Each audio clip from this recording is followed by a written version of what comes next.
प्रस्तुत पंक्तियाँ ली गई हैं रसकान द्वारा रचित सवैये से। मानस होते बही रस खाने। प्रस्तुत कवियों में पंक्तियों में कवि ये कहते हैं, रसकान कहते हैं कि यदि मृत्यु के पश्चात मेरा फिर जन्म हो तो मेरी कामना क्या है। मानस होते वही रस खाने। अगर मृत्यु के बाद अगर मुझे वही जीवन मिले मनुष्य का, तो बसो ब्रज के गोकुल गाम गवारन। तो वो ये कहते हैं मेरी यही कामना है कि मैं ब्रज के गोकुल गांव के ग्वालों के बीच निवास करूं, अर्थात मैं उनके साथ रहूं। जो पशु हो तो कहा बस मेरो।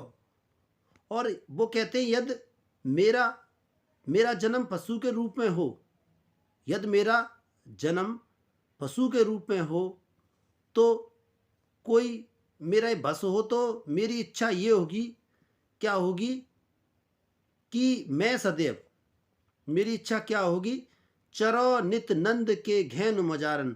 और वो कहते हैं कि अगर मुझे गाय का जन्म मिले या मुझे गाय का जन्म मिलता है, तो पशु हो तो अगर मुझे पशु का जन्म मिले, ठीक है, चरो नित नंद के घेन मजारन। वो ये कहते हैं कि यदि मुझे पशु का जन्म मिलता है तो वो कहते हैं सदैव नंद जी की गांव के बीच चरूं, ठीक है। यदि मुझे चरो नित नंद के घेन मजारन, वो कहते हैं अगर मुझे गाय का जन्म मिलता है तो मैं श्री कृष्ण के जो पिता हैं नंद, उनकी गाय के बीच चरूं।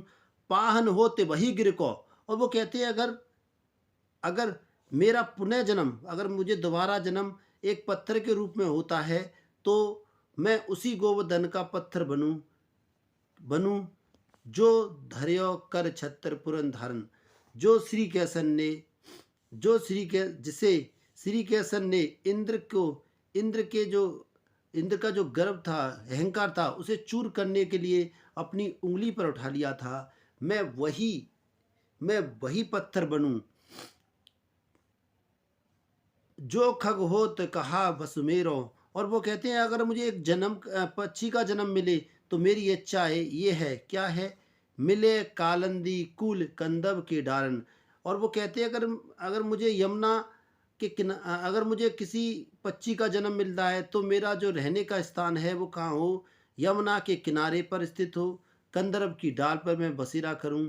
अर्थात वो ये कहते हैं श्री कृष्ण, अगर मुझे मनुष्य का जन्म मिले, अगर मुझे मनुष्य का दोबारा जन्म मिलता है तो मैं बसो ब्रज के गोकुल गाम गवारन, तो मेरा जो रहने का स्थान है वो ब्रज के, यथार्थ मथुरा के जो गांव के ग्वालों के बीच में निवास करूं।